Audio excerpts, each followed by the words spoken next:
The SoundCloud era is an era of music, specifically hip-hop, that can be defined in one word: legendary. Depending on who you talk to, it's either the worst era of music or the best era of music, and there's no real in-between. As a young jit, I grew up on the philosophy that these bitches do indeed love Sosa. And also, let's get this clear. The SoundCloud era is not from 2016 to 2019, it's like 2012 to 2022. If we being real, that thing went through like multiple phases. We had the early SoundCloud era with folks like Young Lean, and then we got into the prime, the meat and potatoes some may say, with artists like Cash Cardi, Lil Uzi Vert, Denzel Curry, XXXTentacion, Juice WRLD, Trippie Redd, and hell, we even got folks like Ian Dior and the Kid Laroi that could fit into this category. Then the next little phase the SoundCloud era had was that damn plugin bee phase when like everybody was trying to sound like Autumn and Summers, for better or for worse, while also trying to sound like Yeet, you know, the little Rage effect, the whole lot of Red effect, whatever. And if we still on this topic of being real, if we keeping it real still, we low-key in another phase right now where everyone's trying to sound like Netspend or Protect or Osama-san. But anywho, what does this have to do with professional wrestling, you may ask? And in all honesty, not a damn thing. I'm just an unemployed Mark who made Vince Russo's Mark list, who does nothing other than watch wrestling with Lucky and DC the Don on in the background. So I make baseless comparisons. And one of my baseless comparisons is comparing this SoundCloud era to the golden era of independent professional wrestling, aka from when WCW died to the dawn of a certain elite promotion. The point I'm trying to make here is that the artists in the SoundCloud era were just trying to make it, trying to blow up to the point of signing with a major label. And you know how in that era of indie wrestling, everyone was also just trying to get noticed and signed to a major company. You see where I'm going here? Please tell me you do. In today's video, we're going to break down some of these major independent companies from the time and highlight some of the biggest names and moments they had, as well as where a few of the most known and important stars ended up. Future me, edit in a cool ass segue, please. Hello, welcome back to the channel. We are once again back in action. This video is taking a little bit longer to get out than I expected it to at first, but I do hope that each and every one of you watching this video are having an absolutely blessed day. Today, I'm going to present to you a concept that I've always thought of and a concept that I thought is pretty interesting. The idea of comparing the SoundCloud era to the golden age of independent professional wrestling. We're not really gonna, compare artists or anything, but we're just gonna kind of talk about the golden era, Not the golden era with all those cartoonish characters. That doesn't count, brother. But anywho, I'm getting off topic, so let's go ahead. Let's get back on the plot, and let's go ahead. Let's rip that rubber off, and let's get right into the SoundCloud era of professional wrestling. Alright, so a few of the companies we're going to lock into here are going to be Ring of Honor, CZW, Chikara, and PWG. We're not going to be talking about TNA because everyone and their mother has spoken about TNA, and it was never really an indie, let's be real here. And we're also going to look at a broad view of what was going on over in the lands of the rising sun in Japan as well as the UK. And again, let's stay real here. If we were going to take our time to review every single company that was ever an indie, we'd be here until I turned gray. And I'm barely even a legal adult right now. Now, I'm by no means the young Sheldon of independent professional wrestling, especially around that time, but I thought I ought to highlight some stuff I either found cool or really liked growing up, as well as some people who showed up in places you might have not known about. Also, I ought to give a little bit of basis here. We're looking at the indie scene, and basically just the non-WWE scene from like 2002 to 2018. I need a life. Anywho, Ring of Honor. Ring of Honor was a wrestling promotion founded by thou who shall not be named and was one of the biggest companies during the mid-2000s to the mid-2010s, housing names such as Samoa Joe, Bryan Danielson, CM Punk and his storyline toxic boyfriend Tyler Black, the future Seth Rollins, AJ Styles, Kenny Omega, Low-Key, The Briscoes, Jay Lethal, The American Wolves, Adam Cole, El Generico, Sami Zayn, and Kevin Steen Owens. Yes, Sami Zayn and El Generico are different people, and I won't let you propagandizers, is that a word? Prove me otherwise. Anyways, mid-2000s ROH is every nerdy wrestling fan's favorite company ever. They have produced some of the biggest stars the wrestling world has ever seen. It's a pure wrestling company with some pretty great grabs all around. And since we're on the Ring of Honor horse, we have to at least discuss the change in ownership in 2004. I did a video on Thou Who Shall Not Be Named like 6 months ago, and it's one of the first videos on my channel, but Kerry Silken was the man who bought ROH from the Cupcake Annihilator. Silken had the unenviable task of saving the company and its image, which he did, and this company went on to carry the unsafe website Internet Wrestling Forums for like a decade, and ROH prided themselves on having the best possible pure wrestling the Americas had to offer. And it's hard to dispute, in all honesty, especially seeing that WWE has never really been a place to go for 5-star wrestling clinics where Uncle Dave jizzes his pants. Ring of Honor was, though. It was seen as the #1 alternative to WWE and TNA. Talent like Bryan Danielson, Nigel McGuinness, and the Briscoes elevated ROH from more than just a Mark's favorite promotion and turned it into a semi-legit player. Obviously, we can't gloss over Samoa Joe's 645-day reign as world champion, but that started during the Cupcake era, so I'm gonna act like it didn't happen for the sake of my sanity. Speaking of this Samoan guy named Joe, one of the matches that helped blast ROH to known status was his absolute barn burner with Kenta Kobashi. And yeah, 2005 was surely a year, bro. Like, Kenta Kobashi against Samoa Joe is still insane to think about to this day. But anyways, they continued to keep bringing an alternative wrestling style opposing WWE for a while, and due to this, they were able to be a launchpad for a large slate of future legends. Plenty of other names from overseas have also competed in the company, and it still lives today, of course. And the list of names to hold the Ring of Honor Championship is legendary. To highlight a few, the aforementioned Samoa Joe, CM Punk, Bryan Danielson, Jay Briscoe, Christopher Daniels, and plenty of other indie darlings. Even today, past the Kamla 2018 SoundCloud Era Death Date Tragedy or whatever, names like Claudio Castagnoli, Chris Jericho, and Mark Briscoe have held the championship. Ring of Honor always knew how to pick work rate at the very least. You have to give them that. Even if it's not your kind of thing, you still have to at least give them that. They leave a legendary legacy, and it's only continuing to build, even if Tony is not really doing anything with it. What a waste. And I'm not gonna lie, Chief. All this ROH talk reminds me of that Jim Cornette promo on CZW in Ring of Honor.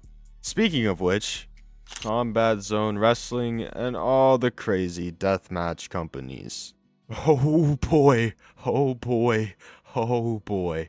Some people's least favorite companies ever. I'm not personally a deathmatch kind of guy, but I'm also not gonna sit here and act like CZW wasn't a huge part of my childhood. Nor will I deny the impact as well as the popularity of the company during this time. Especially seeing as ECW went out of business and CZW and IWA Mid-South, along with some other crazy companies, built a hell of a fan base for a decent amount of time. CZW can best be described as wrestling's hot redhead stepcousin, while other deathmatch companies are just the redhead stepcousin. Yes, I know the expression is stepchild, but it doesn't fit this analogy. Just go with it. CZW held down the extreme side of the wrestling fandom during the early to mid 2000s. They of course are still alive today, but their golden days are surely behind them, housing pretty big names like Sick Nick Mondo, The Messiah, Nick Gage, Justice Payne, JC Bailey, Wife Beater, Lobo, Necro Butcher, and they even had names like Roderick Strong, Tajiri, Alex Shelley, Chris Hero, and even CM Punk, and there's plenty of other CZW names you can come up with, but we'll leave it just at that. And by the way, my boy KLA Clips had a pretty good video on CM Punk's only ever CZW match. You should check it out for real. Obviously, later on, they had names like Moxley, Thumbtack Jack, Swerve, Masada, and it's just kind of crazy, like, how much talent has worked with CZW over the years. During the 2000s, they often brought a mix of pure wrestling as well as the over-the-top hardcore stuff, and it's kind of cool. Like, it's a pretty cool dynamic. And let me be biased here, the Messiah should be in every single Hall of Fame there's ever been. That dude was fucking awesome. His CZW run was better than his XPW run. Get out of my way, you marks. I have so many lovely memories watching these insane matches as a child. And looking back, that's probably not a good thing. But they have brought many innovative concepts to the world, such as the Tournament of Death, as well as matches such as the Cage of Death. They have done just about any match known to man, and infamously, Nick Gage almost died in that one Tournament of Death. Y'all probably seen the Dark Side of the Ring episode, so I'm not going to go too in-depth with that. And the craziest part is that no one's actually died from these types of matches, at least in the bigger companies in America. It's insane. There's been more actual deaths in just like regular wrestling matches than there have been in these CZW death matches. It's crazy. John Zandig as well as DJ Hyde brought a level of shock entertainment unmatched by any other company, because it was more entertainment than just shock, which is what a lot of deathmatch companies lack. They of course had their fair share of shock moments, like Zandig being hung by meat hooks twice, the weed whacker spots, the mother effing bomb from the top of the roof at Tournament of Death 2, shock names, etc. But their individual way of crossing that line led to pretty good graps when it was all said and done. Obviously, CZW isn't everyone's cup of tea, but it's impossible to act like they weren't one of the biggest companies in the world at one point. They had, and still do have, while not at the same level, a cult-like fan base. They've been in their fair share of controversy and glory, and sit on a hill not many can say they're at. A successful-ish promotion, especially with that type of wrestling. And GOG, all this talk about crazy deathmatch shit really got me thinking. There's really a lot of crazy things in this business. Just like how real-life superheroes somehow find their way into professional wrestling. Invisible people. Oh, just go to the next one. PWG and Chikara. So, these are weird. And these were kind of the super indies of both the 2000s and 2010s, respectively. And we'll start with Chikara, a promotion founded by independent wrestler and trainer Mike Quackenbush, as well as Reckless Youth. They housed numerous names during their time, such as the likes of Kana, the future Asuka, Kota Ibushi, Hallow Wicked, Eddie Kingston, Ultramantis Black, Claudio Castagnoli, Chuck Taylor, Tim Donst, hey, he was in a Tournament of Death once, La Parka, Orange Cassidy, and a whole bunch of other indie or even established names. Oh, and also, of course, CM Punk and AJ Styles.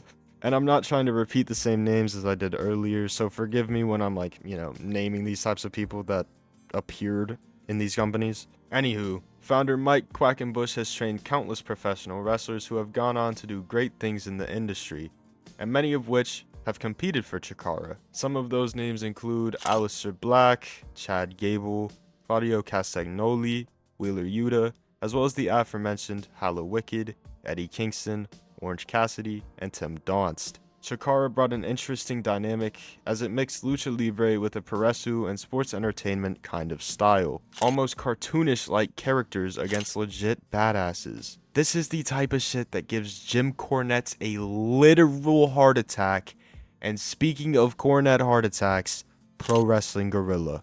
So, PWG is a strange one, especially seeing as one of their founders is notorious consent respecter Joey Ryan. They've also been at the forefront of a lot of controversy, just like Chikara, and AEW commentator Excalibur was surely a character over there during that time, and you can do your research on that one. That dude was off some. I don't know, man.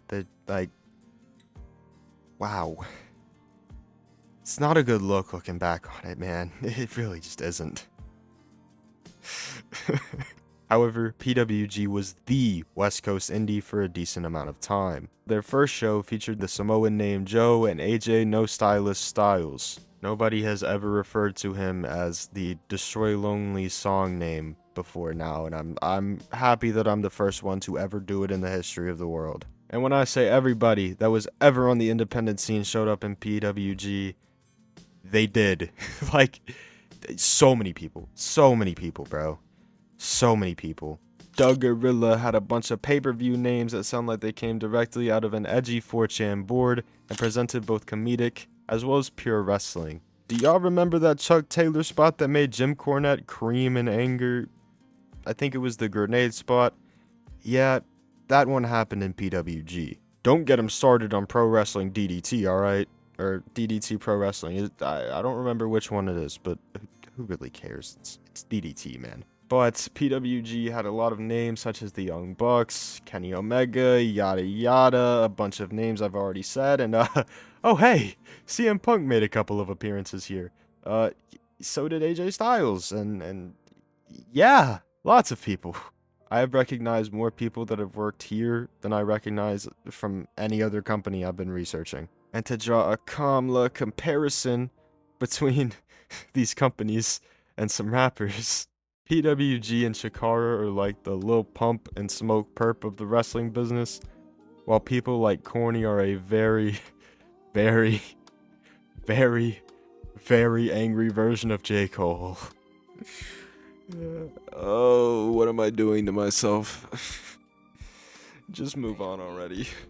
The UK scene, aka the country that doesn't exist scene, aka America 1, EU 0, aka American Revolution, aka fuck your tea, bro.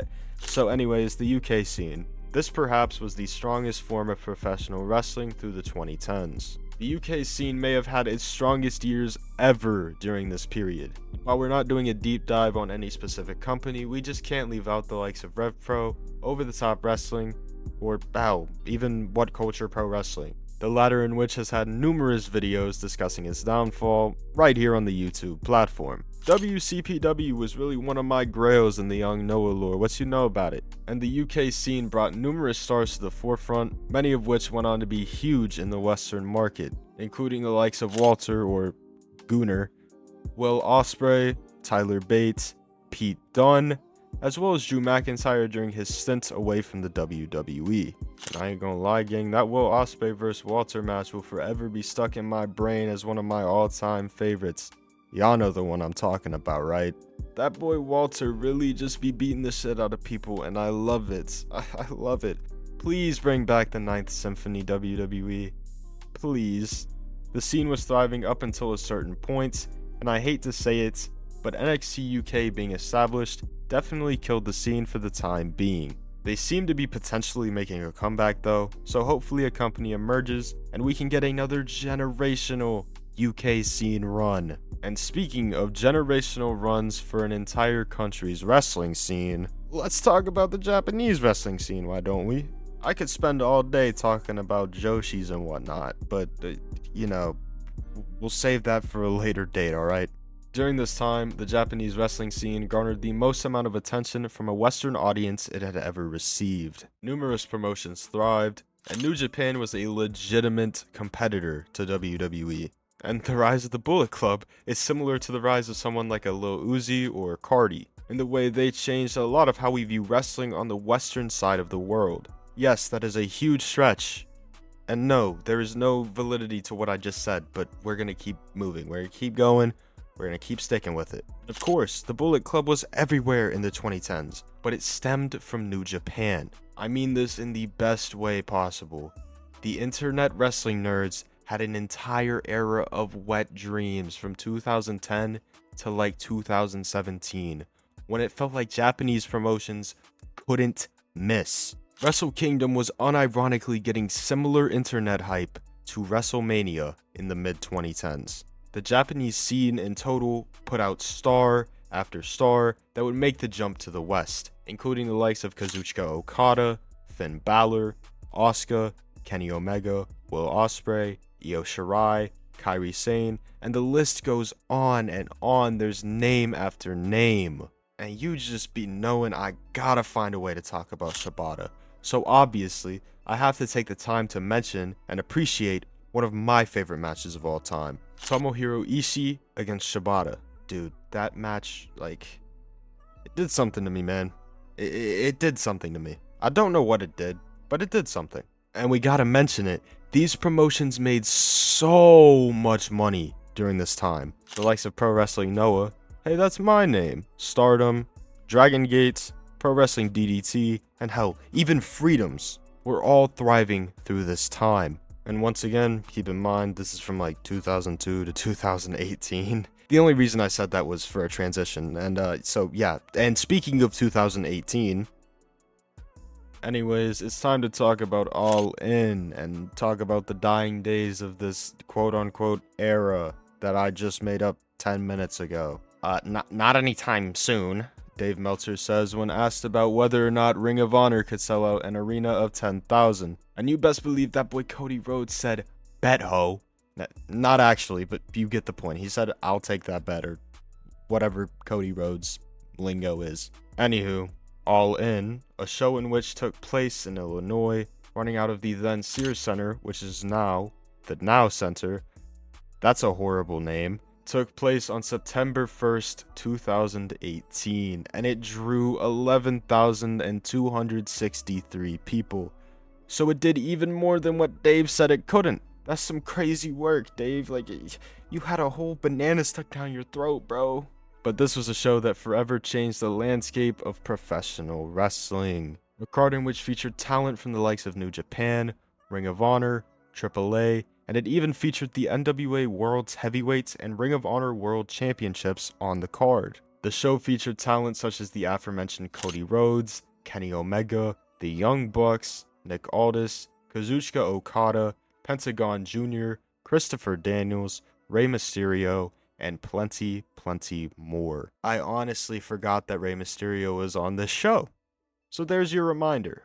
It's crazy work. All In was the single biggest independent wrestling show of all time, and they proved that an event filled with the quote-unquote indie darlings actually can sell over 10,000 tickets and sell out a legitimate arena. The story has been told to death over the years, but not too long after this, Rhodes and a bunch of other talent left Ring of Honor and a few other companies. They did this silly mass leaving to form their own company, one that was built by wrestlers for the wrestlers. Okay, they didn't say that, but I thought it was funny writing this. Anywho, All Elite Wrestling has been easily the #2 company in the world and is a legit competitor to WWE in their own market. Will it ever eclipse WWE and become the #1? I can almost guarantee you no. But hey, a good alternative is never a bad thing. And the reason the SoundCloud era of wrestling died here is because almost all of the indie talent that was worth picking up ended up being snagged by either AEW or another major company. WWE was also picking up a bunch of indie talent starting in 2012 since the formation of NXT, as well as NXT UK, as we've already mentioned. So much talent got swooped up, and it left the seed kind of dry. Is the indie scene dead currently, or was it at the time? No, but it surely isn't at the level it used to be. The superstar names aren't popping up at as big of a rate as they used to, and WWE ID more than likely won't be doing much to fix that. And now that there's multiple big companies in both the Americas, Japan, if anybody does gain a little bit of a name on the indies, they're more than likely just gonna be swooped up immediately. And good for them. Get that bag. Get that bag, gang. And who knows what's to come, as it is wrestling. And it's also not that serious. But I hope we get another rise in the independent scene soon when the WWE fad that's currently being experienced inevitably dies down. All in all, I need a job. The independent scene was on fire in that era where the Western world was starving for any alternative to Vinnie Mac's company. And there will never be another era like this one, unless WWE releases another sure star, like if they released another Cody Rhodes type of guy. Oh wait, TKO does quarterly releases. It might actually happen again. Anyways, enough prophesizing about wrestling and enough stretching things to try to fit a narrative. To segue out of this video, I want to say that I appreciate you guys for taking time out of your day to watch this video. If you enjoyed it, and if I earned it, I would appreciate it if you left a like on the video as well as subscribe to the channel. Because over on this side, we trying to take over the world, and every little interaction helps. So it would be much appreciated, you feel me? It would also be much appreciated if you click that link in either the description or the pinned comment, or just on the screen right here, like if you typed it out and clicked on it. If you join the Discord server, I would very much appreciate that, because that's where every single cool human being on the history, like in the history of planet Earth, that has ever been cool, is in the Discord server. And if you join there, you'll get so many women. Like, I know us wrestling fans, we struggle with women. You know, if you join that Discord server, maybe magically your math class crush will end up talking to you. Who knows? But you just get that cool factor whenever you join the Discord server. And that's kind of the opposite of every other Discord server. Every other Discord server, you just, like, gain an extra 30 pounds. This one, you gain the factor of being a cool individual. That's enough shamelessly plugging. Make sure y'all go run up Dame's new song up on SoundCloud. Y'all already know he be popping off. He's next up for real. Or not. I don't know. I think he's tough, though. That could just be me being a supportive friend. But I think he's tough. Anywho, yeah. Appreciate you guys again for watching this video. Y'all stay safe. God bless.